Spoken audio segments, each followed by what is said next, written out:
Welcome to another Gospel Truth broadcast. This is a very special broadcast. This week marks the 25th anniversary of when I started on television. I tell you, that is a miracle. Most of you watching this don't have a clue all of the things that have happened, but it is totally God that has made this happen. And so we're just celebrating the goodness of God, and we're talking about things that will relate to you. I've got this teaching on don't limit God. I've got all kinds of things. I've got this little sticker. This is a static cling sticker that you peel off, and you can stick it to a mirror, to a windshield, or something like that. I've got these little books on imagination and don't limit God. And we've got just a lot of stuff. We'll be advertising it at the end of the program. But I'm really blessed to have Stephen Bransford with me. And Stephen is a guy who put me on television. And yesterday, if you missed any of the broadcast, we talked a little bit about what it was like to get started. But then we played a 12-minute 25th celebration video, and it's really powerful. So if you haven't seen that, I encourage you to look at it. Stephen put that together. But Stephen, I want to go back, and what I want to do today is talk about some things even before I met you. But you know, I had been on radio since '76, and we started on television in 2000. So what's that, 24 years I had been on radio, and we got to where we had like, I think it was 120 something stations, and we were ministering to people. There was good things happening, but I was just barely keeping my nose above the waterline. I mean, we were facing financial disaster all of the time. And the Lord spoke to me in the summer of 96, or 99. Must have been before that. It was the summer of 98. It was the summer of 98, and told me that I was supposed to go on television. And so in January of 99, I went to my radio partners, which I don't even know how many I had then, but it probably couldn't have been over 500 or 1,000 maximum. And I just told them, I said, radio's one thing, television is a whole nother world. And I knew it was going to be really expensive. And so I said, if we're going to do this, I've got to have an increase in finances. And rather than me going on and expecting them to come in arrears, I've got to have them come in advance. That's just where my faith was. So I advertised this, and I forget exactly how much I think I was asking for $115,000 is what I thought I needed. And when you came on, I told you that I had $75,000. And it's not that I was hiding anything from you, but the other was to buy. Well, of course. You had to buy television time to get started. And other things. Yeah. But you helped PTL, James Robinson, get started. You worked for Billy Graham and did a lot of stuff for them. And when I told you that I had $75,000 to get a set, to get equipment, to hire personnel, to do everything, how did that compare with what you'd done in the past? Well, it was half my budget for the 6-minute Billy Graham film that I was working on at the time. Anyway, it was a shock. And you asked me, you said, I have this $75,000 for the production side of television. Can that be done? And I was honest. I'm 50 years old by then. I got nothing to prove. You're 50. That's something that's significant. We've both been down the road a ways. I was going to just be as honest. 3 months older than you, something like that? Yeah. So we're just about the same age. So I was just going to be honest. And I was there to serve the Lord. That coming in the door, and I'd already received a confirmation that this is it, but I didn't know all the details. So I said, I don't know if that can be done. $75,000 is not much. I remember you saying that. That wasn't encouraging to me. No, and I said, who told you? And you told me a friend of yours, 𝗵𝗶𝗆, had told you you could do television for that amount. So I called 𝗵𝗶𝗆. And he was giving me kind of prosumer cameras, 3 and a switcher, and all the typical things you do in a TV studio that you could do with that money. And I knew that somehow that wasn't going to be right. So I took that in, then I started researching. And boy, it was miraculous, Andrew. I got to tell you, the Lord began leading me to the right places. But I want to bring something up The anniversary we're celebrating of your start on television is January, okay? But when I met you, you said, I want to go on television in September. Well, I want to thank you for giving me more time, because by the time I got on board in July and started the process, we didn't have anything. I didn't know if we could do it with that budget. But look what God did. You gave me the extra time to get on the air, and what that did was it allowed us to build that first set, and people saw glimpses of that first set, and it's a nice looking set. I mean, it wasn't bad. It's not this beautiful one that we upgraded to, in 2011, but it served us for 11, 12 years. And it was miraculous how we got that. That was God, because I had tried. Here's the thing. I wanted to build everything around what your gift in ministry was and who you were. And I went to your home, if you'll remember that, and sat down and just saw how you lived. And you had this $60,000 home on top of a mountain in Colorado. And so I love Colorado. I love the outdoors, and you did. And so I saw those kinds of things as fitting who you were. They weren't just something pasted on, like this set right here is who you are. We built this based on your personality and your ministry gifts. Plus your location. You look out the window, you see the scene of Garden of the Gods, and you see Pikes Peak, which is where we live. All of that started coming together, but I couldn't find a set builder to put that set in the corner of that classroom once we got going. People wouldn't understand how we got started, but we actually put that set in our Caris Bible College classroom, and the instructors had to teach on the set. That's right. And I had to wait until school was out before I could make programs, because we were having to use the same room for studio and school. And the room had bad echoes and sound, and so we would hang blankets around the set in the classroom. We looked like what? We looked like the Beverly Hillbillies getting started. Yeah. It was great, though, because the program was the same as it is today. You were teaching to that one camera, which, we got, and by the way, just to let the people know, I got you on the air actually for a little bit under that budget. And that's because, like, when you were with PTL, how many people did you have in your television department? Oh, my goodness. We had, like you have here, almost 100. Yeah, and you probably had multiple cameras and just all kinds of stuff. And I'm guessing, but I bet you it was $1 million or more or something that you had. And here you started with $75,000 set, equipment, salaries, everything. Yeah, here it was God. How can I say it otherwise? Because, and I began to get thrilled. I got to tell you, I knew as we started putting things together, and you let me take the little more time to get the post-production together, I can't explain to the audience the technical miracles that happen one after another, but I'll say the one thing about the set. I needed something that looked like you, because I'd been to your home, and so I began to describe it as something I'd seen at Christmas. Kathy Lee Gifford did a Christmas special that year. I saw that. That was in Beaver Creek, Colorado. And I had seen her special, and I'd seen how the set had been built there. And I said, I want that kind of look for Andrew. And so I began to bring in from Focus on the Family and other Christian organizations, set designers and people, and telling them that, and they would draw things for me, and nothing was working.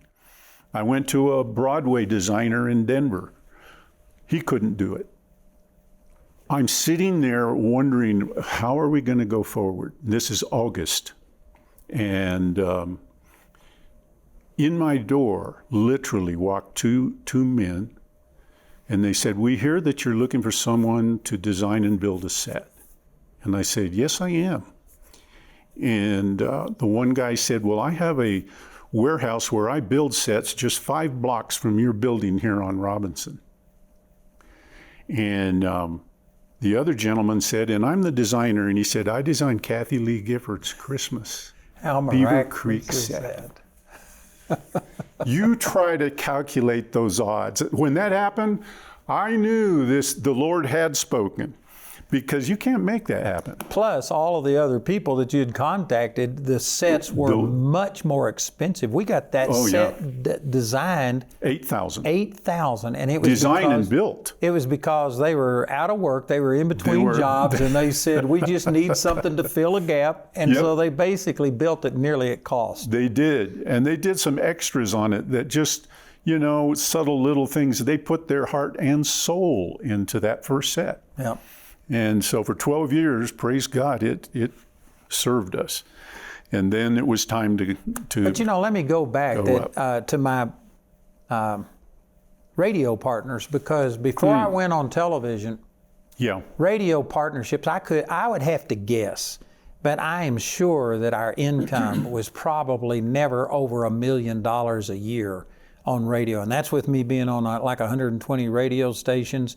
We had 20-something employees, and that was bare bones. We had collection agencies that would come after us. We would go in feast and famine mode and stuff. And so we were struggling, and we had no extra money, zero, nada. And when I went to my radio partners, for them to supply an extra $115,000 or $20,000, whatever it was, for me to get to hire you, to get the set built, the equipment, and then pay, I think it was 3 or 4 months airtime I was thinking of. I'd never had that kind of a response in my life to anything. And in January of '99, I just went to my partners and told them what God had laid on my heart and asked if they would support it. And I think we had $150,000 come in. And we designated $75,000 of that towards all of these production things. And it was just the greatest miracle that I had ever experienced financially. And then when we started on the old PTL network, Inspiration. NSP. Yep. And we started on that, and it only covered 3% of the U.S. population. And again, I'm guessing, don't hold me to these things, but I think that the cost was about like $26,000 a month is what that cost for 3% of the U.S. population. And that was stretching us to the max. Yeah. And yet within, I'd say 2 months, 3 months, we had that much income coming in from those programs, which it just defies all of the logic that we've ever had. And of course, you know, Doug Neese, Integrity Media, they were our media buyers, and they were the ones that bought the time for Kenneth Copeland airtime. At that time, I think it was Creflo Dollar. Many of the people, they had probably $40 million a year that they spent on television airtime, and we were just little tiny, but they were shocked at the response that we had. And it was just God in every single way. Well, you know, Andrew, I asked you one thing in that when we started, and I said to you, I said, now, once we had decided on the table, by the way, we bought this table without this top for this is the same table that you started with 25 years ago on television. But when we built same chairs, we just redressed them. Yeah, when we built this set, they wanted to make it a little bit more compatible. So they covered the chairs and put a top on the table. Other than that, it's the one we've been using. But I asked you back years. then, I said, Andrew, what have you done on radio that's successful? And you said something to me that just jumped out. You said, I give product away. And when I heard that, I really thought, this is going to be strong in your partners' hearts. And as I went out after we got going, and when I would go with you to meetings, I would talk to your partners. I would say, so what is it that causes you to be a partner? And again, I heard it. Andrew gives things away. And in the beginning, we actually received things free just to make sure he wasn't lying. Yep. And when we realized that Andrew meant that, then we want to be a part of it. We want to give to be a part of that. And so I started putting on television this phrase, we want to thank our grace partners for making these donations so that it's possible for us to give product away to people in need. And that one motivation is such a big one with your audience. And I don't know that I've found it anywhere else in ministry, wherever I've been. Now, that one sentence really says a lot right there. Our partners have enabled us to do this. Yeah. And they're the ones that enabled me to go on television. And like I said, I don't remember the exact number of radio partners, but I imagine it was around 500. Now we have over 70,000. And all of that has come through television. Our monthly bills are a minimum of $8 million a month. Yeah. And we used to get less than $1 million in an entire year.